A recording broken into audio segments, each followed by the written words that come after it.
Welcome to the Chess Channel, the chess channel that teaches you how to do things. This would be our 7th chess video to date. Though this one can be found elsewhere, this problem today has to be one of the hardest chess problems in existence. There are quite a few starting points, but let's put this one into context. To do something good, you need to be good. If you visit the doctor with a problem, you would expect him to solve it for you. If you wish to pass your driver's test, you need to satisfy at least certain minimum criteria. If you want to become better at chess, there are no shortcuts unless you cheat. Even if you cheat, you really need to be good at it. To master the game, you require endless hours of studying. Let's try and start what we have today with the use of this diagram. This is how the puzzle or problem looks like, and this is actually how it ends, and do allow me to bring up the end diagram and place it next to this one. How is it possible to get from what you see on your left to the very right? For nearly everyone, this looks like a near impossible task. However, when you get to see how one transforms to the other, only then you will know how things are done. Bear in mind, this is not a mate in 3 problem with slightly longer. How tough is this puzzle from others? Well, to put it mildly, this puzzle has to be one of the most difficult ones in existence. Let's push aside the second diagram and focus our attention to what we have. The arrows that appear can sometimes be confusing for some people, but for now let us insert different colors represent different types of threats. The big question still remains.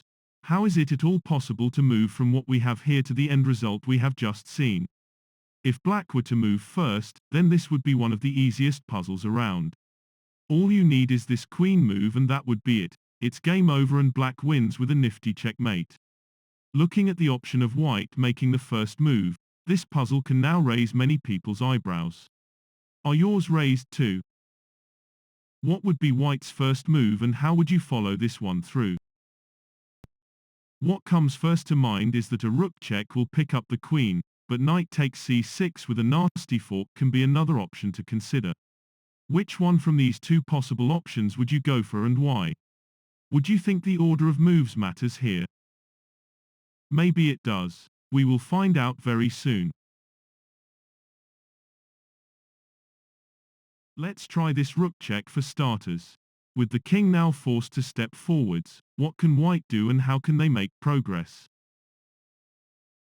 Do you hit on the queen, do you take on c6 or do you go for a queen check from b4? If queen b4, what happens if you block the check using the rook? Very little changes here. You can still use the knight to take on c6. With the rook being pinned, there is nothing else but to force the king to move again. If king f6, then this puzzle has become a step easier to solve. It's all about swinging the queen to deliver this brand new check. With the knight now being forced to block, once you get rid of him, king e6 is again forced and black is busted. Take with a check, and with the king moving here, the checkmate is now in sight. After this king move, what has black to do? Not much really, they are doomed. With the rook coming off, if you hunt after the queen, this would be a lost cause. This queen check is all you would ever need. Placing the king here would signify the end. Isn't this queen move a checkmate and automatically the end of the game? If alternatively you try this king move to b4, the checkmate is still in sight. Remove the rook and the checkmate is now accomplished in a handful of moves. a5 for example can lead to this knight check, and if the king finds the rim, after this takes check on a5, after king b3 and this queen check from c3, once the king finds the second, this is what you are looking for and is game over instantly. Returning to this point, how would things look if you stop the check by attacking the queen at the same time? With this check discovery forcing the king here, we are no longer looking at a fork on c6 but something a bit deeper. How far would this check get you from b7? If you get rid of this knight, you also reach the point of no return. Not only the queen is removed, but if you take and now go after the queen, when this check appears, do you block using the rook, or do you move the king out of check? If king e6, bring the knight into the third, and if you no chase after the knight, this is the move you need to find. Once this check is delivered, rook e7 to block and attack the queen will not cut it. In with a brand new check, attack the queen again, and if it is not, queen takes on c5, which is very playable. Check out this queen check from the back rank. After rook e d7, there are all sorts of moves. If we try this king move, you can forget initiating this check. After the king moves forwards, black can be walking into a mating trap. e4 opening up, followed by this move, and things now look final. Just to illustrate with a dummy move, a5 for example, gets you in with this check, and right after the rook if forced to block, with him going, we have also reached the end of this puzzle with another very interesting checkmate. Now coming back to an earlier position, right after this queen check from b4, what if black were to block the check using the knight? Very little changes here. Take with a check, bring the king into this square, but with the queen now departing, anything black tries is meaningless.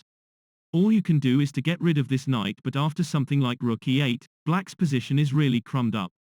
If you even think of hunting after the queen using the rook, this would be another huge inaccuracy. The move you are looking for is this nifty queen repositioning. The only way to prevent the mate from c6 is to just block the queen's access to it using the rook. Do this, and this is one move of many that can follow. Pin the rook, and you would realize black is a sitting duck.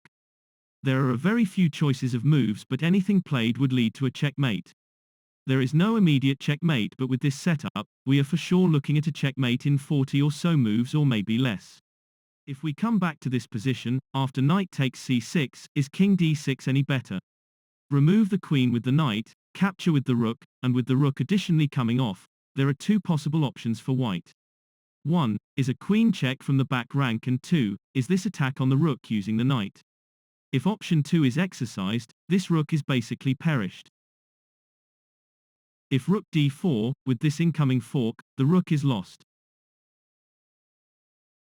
Alternatively, if rook c5, you can apply this fork from e4, and again this rook goes home.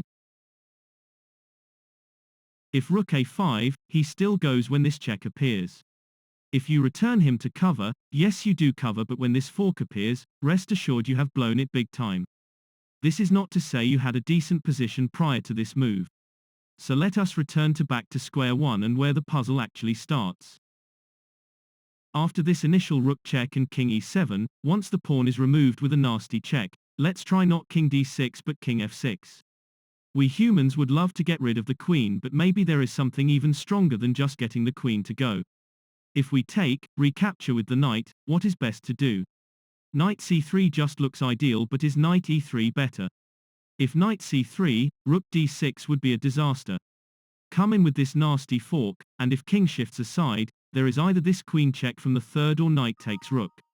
If knight takes rook, capture the knight, and if it's not a queen check, there is an option to trade the knight for the knight, or even maybe better, to get rid of this sorry pawn from the rim. Whatever you choose to do, this game is basically over in a handful of moves. If we backtrack to this position, right after this king move to f6, there appears to be a way stronger move than just rook takes queen on d8. Do you want to try and figure out what move we are looking at? If you are able to spot it, you would be far better than most others. The move that follows is just from out of this world. For sure rook takes queen works a treat, but what is the other move? It is logical to assume if the rook does not move, black will have him removed with a check, and since the king would have nowhere to go, this would also qualify as a checkmate. The only move to go for would be a king move to h5, or a queen move to protect this rook. Should you introduce the queen into the picture, things would take a nasty turn. Though difficult to find, given this position, things are way simpler than they look. Just go on to remove this knight. If now the queen comes off using the knight or even the rook, once you get confronted by this check, the game automatically ends as white is checkmated. Returning to this point, what move is the one that makes all the difference, and we are not looking at the queen from being eliminated. What you will see what follows, has hardly been witnessed before. The only hint you may get at this point is to consider this one as a 10-move puzzle. Even if you see this first move, you would not believe is the one that makes all the difference. If you wish to spend some time, by all means freeze the video at this point. Okay, now that we have given everyone some extra time, would you like to take over from this point? The only move to stop the mate is to either go for a rook move to h7 or a king move to h7. King h7 is automatically ruled out for the reason that after this check appears, king h6 and queen takes brings us up to a mate in 1. Queen h7 and queen takes does end the game, so this would not be the way forward. However ridiculous this next move looks, it is the only one that matters. Has anyone spotted this rook move to g8? This is the move that matters, and let us try and explain why. The idea of moving the rook here is quite deep and twofold. One is to stop the queen from removing him with a checkmate, and two is in fact to encourage the queen to eliminate this rook from the game without the king being faced with an auto-check. There is no human on the planet who will not arrest this rook. If you do, you would have triggered yourself into a mating net. A decent engine will be able to spot a mate in 9 moves, but how is it achieved? If rook g8 was an impossible initiative to find, this one is impossible. And this is why many say this puzzle has to be one of the toughest ones around. With what you see here, what is the follow-up move that makes all the difference? Because there is checkmate in one single move lurking in the background for black, white needs to come in with a move that provides a check. With this in mind, does this puzzle you see in front of you become any easier? Though many would probably resign in this position, if you do, you would have thrown a perfectly winning game. Given what we said, there are only 2 moves that provide a check. One is queen g6 and 2 is queen f5. By the way, what we said earlier about a mate in one lurking in the background is not entirely correct. If queen g5, there is king h7 and white will be punished one move after. If you try a direct queen h7, then you would have bought the farm. Now queen g5 is a mate and white has facilitated this by placing their queen on h7. So what move is white going for here?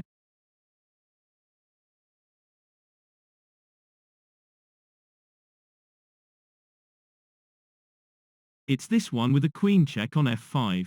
With the queen coming off, it's all in the position and how effective 2 horses can be against an entire army consisting of a queen, the rook pair and 2 pawns in particular that are not helping the cause. Can you piece the puzzle together, and if so, how would you do it?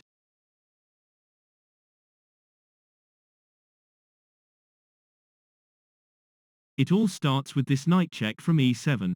Once you get rid of this knight, however unbelievable this problem looks, this single knight is the only minor piece that matters, along with how effective these 2 pawns are on the third.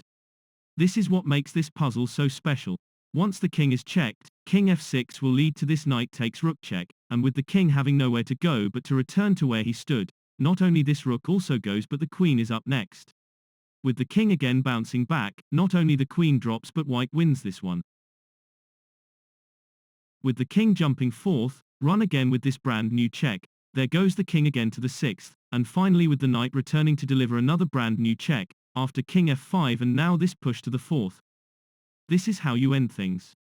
Who in the right mind could ever imagine this puzzle would end up in the way it did, and how effective a single knight would be in this fantastic tactical endgame? Everything was made possible right after that ingenious rook move to g8. It is a kind of irresistible bait. Once the queen went for him, the pearly gates of heaven opened. This is how white is able to provide a mate in 9 moves. Not only rook g8 is impressive, but what followed right after that was equally impressive. This is a classic where white gives up their entire army to deliver an impossible checkmate with basically a lone horse and 2 single pawns that are up against the queen, the rook pair, a knight and 3 pawns. If anyone wants to calculate the odds of white winning, well, this would be an extremely hard thing to calculate. Before we wrap things up for today, this puzzle or problem, if you like, was taxing. After this king move to f6, discovering this rook move to g8 is the icing on the cake. Anyone who goes for this type of initiative is either familiar with this problem-solving exercise or is just genius. What is more important is that should the queen capture this rook, black falls in a trap. Once the rook falls, it is mission accomplished. Probably, the hardest move of them all to find has to be this magnificent queen sacrifice on f5. This has to be the move of the century for any player to be able to find. In short, this is not a human move. Once this queen goes, and there is nothing black can do, it is practically game over. Actually, it was game over when the queen had the rook removed from g8. This was the move that really set everything in motion. As we mentioned earlier, this was a 10-move puzzle, an extremely hard one to work out. When the knight checks on e7, all the moves from this point are also forced. The knight is eliminated here, but what if black were to push their king back to f6? What happens here? If you do not remove this knight, This king move to f6 will speed up the checkmate. With the queen coming off, the king still bounces forth to f5, and it's now not a check from e7 but this knight check from e3. Obviously, this is not just a check but a nifty checkmate too. In the end, it does not matter. A checkmate is a checkmate, and whether you choose the shortcut or not, the game ends in only one way. And this was our puzzle for today. I hope you enjoyed every single bit of it and have learned something for next time. Until next time, take good care and God bless.